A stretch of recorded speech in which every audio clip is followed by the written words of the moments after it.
तर निवडणूक आयोगाच्या कारभारावर टीका करत महाविकास आघाडीनं पत्रकार परिषद घेतली होती। त्यामध्ये राज ठाकरेंना मानाचं पान दिलं होतं। आता सत्याचा मोर्चा काढत मनसेसोबत मविया रस्त्यावर उतरली। मात्र प्रदेशाध्यक्ष काँग्रेसचे प्रदेशाध्यक्ष सपकाळ, खासदार वर्षा गायकवाड यांच्यासह प्रमुख नेत्यांनी मोर्चाकडे पाठ फिरवली। तर सध्या कोणत्याही पदावर नसलेले बाळासाहेब थोरात या मोर्चात सहभागी झाले। त्यामुळे बिहार निवडणुकीच्या पार्श्वभूमीवर काँग्रेसनं दोन्ही तगड्यांवर पाय ठेवल्याची चर्चा रंगली। पाहूया हा रिपोर्ट। महाराष्ट्राचे विद्यमान प्रदेशाध्यक्ष हर्षवर्धन सपकाळ गैरहजर। महाराष्ट्राचे माजी प्रदेशाध्यक्ष नाना पटोले गैरहजर। काँग्रेसच्या मुंबई अध्यक्ष वर्षा गायकवाड गैरहजर। मविया आणि मनसेच्या वतीनं मुंबईत काढण्यात आलेल्या सत्याच्या मोर्चात हजर राहिलेल्या काँग्रेस नेत्यांपेक्षा गैरहजर नेत्यांची यादीच नजरेत भरणारी ठरली। म्हटलं तर काँग्रेसनं या मोर्चात सहभाग घेतला, म्हटलं तर मोर्चातून काढता पाय घेतला। या मोर्चाला काँग्रेसचे ज्येष्ठ नेते बाळासाहेब थोरात, विजय वडेट्टीवार आणि सतेज पाटील उपस्थित होते, जे पक्षात कोणत्याच पदावर नाहीत। पण पद भूषवलेले महाराष्ट्राचे आजी-माजी प्रदेशाध्यक्ष आणि मुंबईचे अध्यक्ष या सर्वांनी मात्र मोर्चापासून दूर राहणंच पसंत केलं।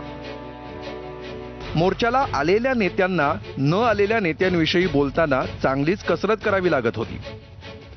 काँग्रेस पक्षाच्या माध्यमातूनच या संदर्भातला वाचा फोडली गेली। त्यामुळे काँग्रेस पक्षाची या संपूर्ण मोर्चाच्या पार्श्वभूमीला, मोर्चाच्या एकंदर त्या ठिकाणी त्याच्या अगोदरची जी भूमिका आहे त्याला आणि मोर्चाच्या भूमिकेला पाठिंबा आहेच। काही ठराविक नेतेच उपस्थित राहणार किंवा ते सहभागी काँग्रेस पक्ष त्या सर्वपक्षीय मोर्चामध्ये कोणाला पाठवावा हा काँग्रेस पक्षाचा निर्णय आहे आणि त्यामुळे ताकदीने उत्तर नेते येत आहेत हा महत्वाचा विषय। आम्ही सगळे वरिष्ठ नेते त्या ठिकाणी येणार आहेत ना। विशेष म्हणजे मोर्चाच्या आदल्या दिवशी मुंबईत असणारे काँग्रेसचे प्रदेशाध्यक्ष हर्षवर्धन सपकाळ वैयक्तिक कारण सांगून या मोर्चापासून दूर राहिले। मवियानं निवडणूक आयोगाच्या कार्यालयावर काढलेल्या मोर्चावेळी देखील ते दिल्लीतील पूर्वनियोजित बैठकीला निघून गेले होते।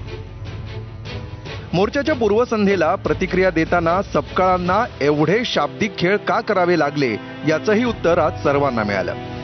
जो निघत असणारा मोर्चा आहे हा सर्वपक्षीय आहे आणि या संपूर्ण मतचोरीचा जो मुद्दा आहे हा राहुल गांधींनी उपस्थित केल्यानंतर आता त्या स्वरूपामध्ये विधानसभा आणि गाव पातळीवरही लोक तशाच पद्धतीनं त्याचा पर्दाफाश करत असताना ह्या राहुलजींनी सुरू केलेल्या लढाईत स्वाभाविक स्वरूपात आम्ही या विषयाशी निगडीत आहोत आणि या संपूर्ण प्रक्रियेला मध्ये आम्ही सहभागी आहोत।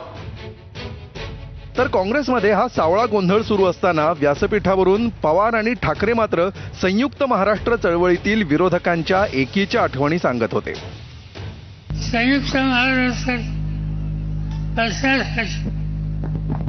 असे वर्ष निघाले आणि त्यानंतर आज तुम्ही सगळ्यांनी जी जबरदस्त एकजूट दाखवली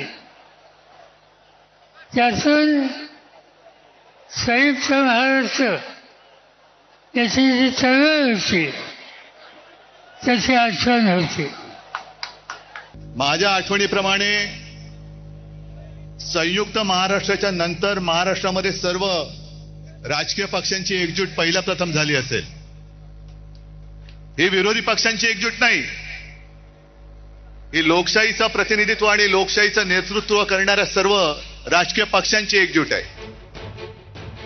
पण सत्ताधारी म्हणून संयुक्त महाराष्ट्र चळवळीपासून दूर राहिलेला काँग्रेस विरोधात असतानाही आजच्या मोर्चातून तसाच नामानिराळा राहिला।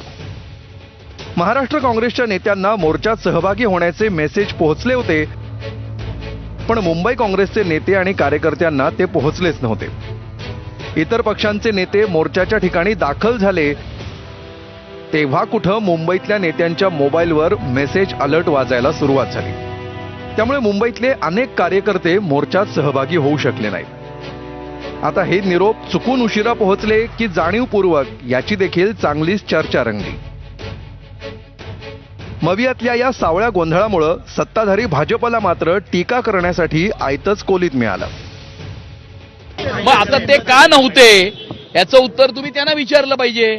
कदाचित त्यांना राज ठाकरेंच्या फ्रेममध्ये यायचं नसेल, कदाचित त्यांना राज ठाकरेंबरोबर स्टेज करायचा नसेल, म्हणून कदाचित ते आले नसतील. त्यामुळे महाविकास आघाडीकडे मोठ्या प्रमाणावर फूट पडलेली या मोर्चाच्या माध्यमातून दिसत आहे. धरलं तर चावतंय आणि सोडलं तर पळतंय या म्हणीप्रमाणे काँग्रेसची अवस्था झाल्याची चर्चा आहे. राज ठाकरेंना धरावं तर बिहारी मतदार पळून जाईल आणि राज ठाकरेंना सोडावं तर महाराष्ट्रातील एकजुटीबाबत प्रश्नचिन्ह निर्माण होईल. या पेचात काँग्रेस अडकून पडल्याचं दिसलं. अखेर बिहार निवडणुकीला प्राधान्य देत काँग्रेसनं या मोर्चात नाममात्र सहभाग नोंदवला. मनसेमुळे बिहारच्या मतांवर परिणाम होण्याच्या भीतीमागे गेल्या काही वर्षांचा इतिहास आहे. राज ठाकरेंच्या वक्तव्यांना अनेकदा बिहारमधून विरोध झालाय. 2007 मध्ये जमशेदपूरमध्ये राज ठाकरेंविरुद्ध तक्रार करण्यात आली. 2008 मध्ये बिहारी तरुणांवर मुंबईतील हल्ल्यानंतर बिहार बंदची हाक देण्यात आली होती. बिहारमध्ये राज ठाकरेंविरोधात दगडफेक, आंदोलनं आणि तक्रारी झाल्या. राज ठाकरेंविरोधात लालू प्रसाद यादव यांनी अनेकदा उघड भूमिका घेतली. तर बिहार निवडणुकीत लालू प्रसाद यादव यांच्याच पक्षासोबत काँग्रेसची आघाडी आहे. वास्तविक मतदार यादीतल्या घोळाचा मुद्दा सर्वप्रथम चव्हाट्यावर आणला तो राहुल गांधींनी. त्याच मुद्द्यावर निघालेल्या मोर्चात हिरिरीनं सहभागी होऊन रान उठवण्याची मोठी संधी असतानाही काँग्रेसनं हात आखडता घेतला. उद्धव ठाकरेंनी भाषणाच्या शेवटी सर्वांना एकीची वज्रमूठ आवळण्याचं आवाहन केलं. सध्या बिहारच्या निवडणुकीत अडकलेला काँग्रेसचा हात त्यानंतर तरी विरोधकांसोबत मूठ आवळणार की आपल्या निशाणीसारखा स्वतंत्र आणि एकटा राहणार याचीच काय ती उत्सुकता. ब्युरो रिपोर्ट, एबीपी माझा.